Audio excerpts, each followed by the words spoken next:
असलकुम welcome to my YouTube channel. Our today's topic is interpersonal barriers. इससे पहले lecture में हम लोग बैरियर्स को किस तरह से क्लासिफाई किया गया है और इंट्रापर्सनल बैरियर्स क्या होते हैं उनको डिस्कस कर चुके हैं।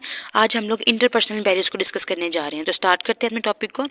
इंट्रापर्सनल बैरियर्स वो बैरियर्स होते हैं जो कि इंडिविजुअल के एटीट्यूड और हैबिट्स की वजह से होते हैं, लेकिन इंटरपर्सनल बैरियर्स वो बैरियर्स होते हैं जो कि सेंडर और रिसीवर के दौरान इनअप्रोप्रिएट ट्रांसैक्शन की वजह से होते हैं। ठीक है, इंटरपर्सनल बैरियर क्या था कि जो आप रॉन्ग अजप्शंस लगा लेते हैं, परसेप्शंस लगा लेते हैं, वो इंट्रापर्सनल कहलाता है। ठीक है, लेकिन इंटरपर्सनल में क्या है कि अगर सेंडर एक मैसेज सेंड कर रहा है रिसीवर को और वो मैसेज अप्रोप्रिएट तरीके से रिसीवर तक नहीं पहुंच रहा, अल्फाज जो हैं वो बिल्कुल सही तरीके से नहीं पहुंच रहे, तो वह इंटरपर्सनल बैरियर कहलाता है। ठीक है, इनअप्रोप्रिएट ट्रांसैक्शन ऑफ वर्ड्स। ठीक है, ये इनएफिशिएंसी इन कम्युनिकेशन स्किल्स की वजह से भी बैरियर क्रिएट होता है।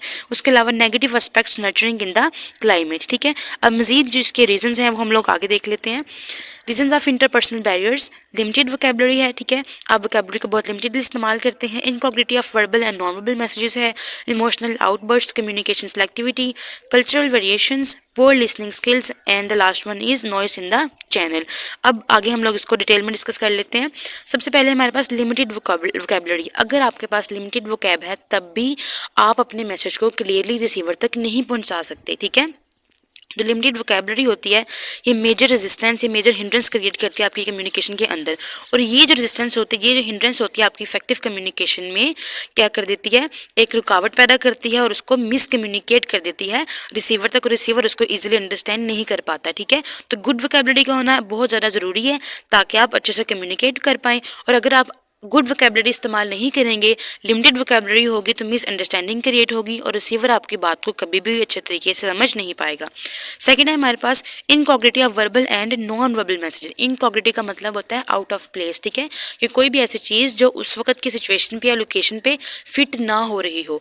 अब इसका मतलब क्या है जी, incognity of verbal and non verbal messages. अब जब सेंडर रिसीवर को मैसेज सेंड करता है तो वो वर्बली भी करता है और नॉन वर्बली भी करता है, या वो वर्बल और नॉन वर्बल दोनों कम्युनिकेशंस का एक ही वक्त में इस्तेमाल करता है। और फॉर एग्जांपल अगर एक शख्स आपके साथ कम्युनिकेट कर रहा है या प्रेजेंटेशन दे रहा है तो वर्बली उसके जो एक्सप्रेशंस हैं वो वर्बली जो वो बात कर रहा है वो कुछ और है, लेकिन उसके जो नॉन वर्बल एक्सप्रेशंस हैं वो डिफरेंट हैं। उसके नॉन वर्बल एक्सप्रेशंस हैं वो वर्बल के साथ मैच नहीं कर रहे, तो ये क्या करता है, ये बैरियर क्रिएट करता है रिसीवर के लिए। वो अंडरस्टैंड नहीं कर पाता कि आपका सेंडर जो है वो वर्बली हमें क्या मैसेज पहुंचा रहा है और नॉन वर्बली हमें क्या मैसेज पहुंचा रहा है। ठीक है, तो ये कन्फ्यूजन जो है वो क्रिएट कर देती है। तो हमने क्या करना है कि नॉन वर्बल जो कम्युनिकेशन है उसको इग्नोर नहीं करना, बल्कि वर्बल को भी देखना और नॉन वर्बल को भी देखना। अगर आप नॉन वर्बल क्लूज को इग्नोर कर देते हैं तो वो मिस इंटरप्रेटिंग या फिर मिस अंडरस्टैंडिंग को क्रिएट कर देते हैं। ठीक है, इसलिए नॉन वर्बल क्लूज का जो नॉन वर्बल जो एक्सप्रेशंस होते हैं आपके, उसका वर्बल कम्युनिकेशन के साथ मैच होना ज़रूरी है। ठीक है, थर्ड है हमारे पास इमोशनल आउटबर्स्ट। जब आप कम्युनिकेट करते हैं, अपने मैसेज को सेंड कर रहे हैं, तो उसमें आपकी इमोशनल इन्वॉल्वमेंट भी होती है। अगर आप मॉडरेट लेवल पे इमोशनल इन्वॉल्वमेंट करते हैं तो वो ठीक है। ठीक है, आपकी कम्युनिकेशन जो है वो अच्छे तरीके से हो रही है। लेकिन अगर वो इन्वॉल्वमेंट एक लेवल से कम होगी या उस लेवल से ज़्यादा होगी तो वो आपके लिए ख़तरे का बायस बन सकती है। एक्सेसिव इमोशनल इन्वॉल्वमेंट जो है वो बैरियर क्रिएट करती है, ऑब्स्टेकल क्रिएट करती है कम्युनिकेशन के अंदर।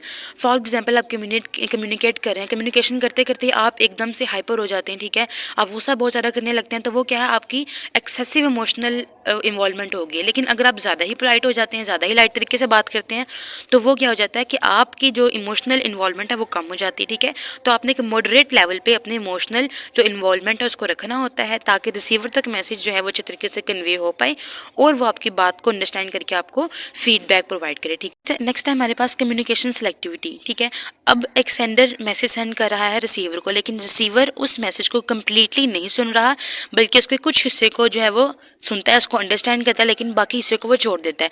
एक सिलेक्टेड पार्ट को वो सुनता है रिसीवर। तो ये क्या होता है, ये कम्युनिकेशन सेलेक्टिविटी होता है। अगर रिसीवर इस तरह से बिहेव करता है तो वो एक बैरियर क्रिएट करता है। जो कंप्लीट इन्फॉर्मेशन है, कंप्लीट मैसेज है, कंप्लीट नॉलेज है, वो रिसीवर तक नहीं पहुंच रहा होता है, ठीक है। वो एक सिलेक्टेड पार्ट को देखता है क्योंकि रिसीवर आपका उसी पार्ट में इंटरेस्टेड होता है, तो इससे क्या क्रिएट हो जाता है कि बैरियर क्रिएट हो जाता है, ठीक है। फोर्थ है हमारे पास कल्चरल वेरिएशंस। अब हर इंसान का कल्चर जो है वो मुख्तलिफ होता है। अगर आप बिज़नेस के पॉइंट ऑफ व्यू से देख लें, अगर आप अपने बिज़नेस को एक्सपेंड करना चाहते हैं, एक कंट्री से दूसरे कंट्री तक एक्सपेंड करना चाहते हैं, तो आपको दूसरे कंट्री का जहाँ पे आपने अपने बिज़नेस को पहुँचाना है या अपनी जो न्यू लॉन्च है, आपने अपने ब्रांड को लॉन्च करना है, वहाँ के कॉन्टेक्स्ट का, वहाँ के इन्वायरमेंट का, वहाँ के कम्युनिकेशन के बारे में आपको पता होना चाहिए, ठीक है। वहाँ का कल्चरल वेरिएशंस क्या है, वहाँ की नॉर्म्स क्या हैं, वहाँ के एथिक्स क्या हैं, ये सारी चीज़ें आपको पता होनी चाहिए। तो ये बहुत ज़्यादा इंपॉर्टेंट फैक्टर है कम्युनिकेशन के अंदर, ठीक है। और ये कम्युनिकेशन फेलियर की भी बहुत बड़ी वजह बनती है। आपके कम्युनिकेशन स्टाइल्स में डिफरेंस आ जाता है, आपके बिहेवियर में, आपके नॉर्म्स में, ठीक है। तो ये सारी जो डिफरेंसेस आ जाते हैं आपके कल्चर के अंदर, अगर आप इन डिफरेंसेस पे फोकस नहीं करते, ठीक है, तो ये मिसअंडरस्टैंडिंग को क्रिएट करता है, एक बैरियर क्रिएट करता है, एक ऑब्स्टेकल क्रिएट करता है आपकी कम्युनिकेशन के अंदर, ठीक है। सो कल्चरल वेरिएशन बहुत ज़्यादा इंपॉर्टेंट है कम्युनिकेशन करने के लिए भी, और कम्युनिकेशन फेलियर में भी सबसे अहम जो ये कल्चरल वेरिएशंस ही होती हैं। आपको सबसे पहले अपने जो रिसीवर है उसके कल्चर को देखना है, उसके व्यू पॉइंट को देखना है, उसके नॉर्म्स को, उसके बिहेवियर्स को देखना है, ठीक है। सिक्स्थ है हमारे पास poor listening skills. Poor listening skills भी आपकी कम्युनिकेशन में बैरियर क्रिएट करती है, ठीक है। लिसनिंग और हेयरिंग जो है ये दो मुख्तलिफ चीज़ें हैं। हेयरिंग एक पैसिव एक्सरसाइज होती है, लेकिन लिसनिंग क्या होती है, लिसनिंग रिक्वायर करती है कि आपने केयरफुल अटेंशन देनी है, आपका फोकस जो है वो मैसेज के ऊपर होना चाहिए, इन्फॉर्मेशन के ऊपर होना चाहिए जो मैसेज आप रिसीव कर रहे हैं, ताकि आप एक्यूरेट मैसेज को रिसीव कर पाएँ, ठीक है। तो लिसनिंग और हेयरिंग दोनों डिफरेंट चीज़ें हैं। The various distractions that hinder listening can be emotional disturbances, indifference, aggressiveness and wandering attention, ठीक है।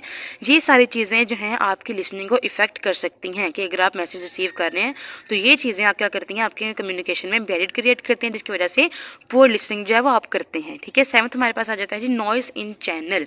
Noise interferes greatly in the transmission of signals. Noise का बहुत बड़ा हाथ होता है जब भी वो आपके मैसेज को सेंड कर रहा होता है रिसीवर तक, ठीक है।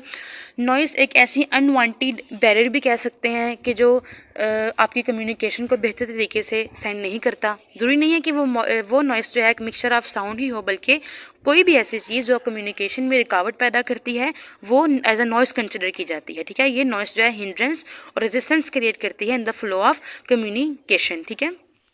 मिसाल के तौर पर अगर हम किसी से कॉल पे बात कर रहे होते हैं, तो अगर फ़ोन सुनते सुनते उसके अंदर कोई आवाज़ आना स्टार्ट कर जाती है, या जो कॉल जो है वो बार बार ब्रेक कर रही होती है, तो वो भी एक बैरियर है, ठीक है। उसके अलावा अगर आप कोई रिटर्न कम्युनिकेशन कर रहे हैं, रिटर्न आप कोई लेटर लिख रहे हैं या मैसेज लिख रहे हैं, तो उसके अंदर आपकी राइटिंग इस तरह से है कि नेक्स्ट जो पर्सन आपके सामने, जो रिसीवर, आपको ऑडियंस जो है उसको अंडरस्टैंड नहीं कर पा रहा, तो ये भी एक ये भी एक बैरियर है, ठीक है। अब मैं लेक्चर रिकॉर्ड कर रही हूँ, अगर आपको मेरे लेक्चर के दौरान कोई अजीबोगरीब आवाज़ें आती हैं या शोर बहुत ज़्यादा आता है, तो आप मेरे मैसेज को नहीं सुन पाएंगे, मेरे लेक्चर को नहीं सुन पाएंगे, तो ये क्या है, ये भी एक बैरियर है, ठीक है।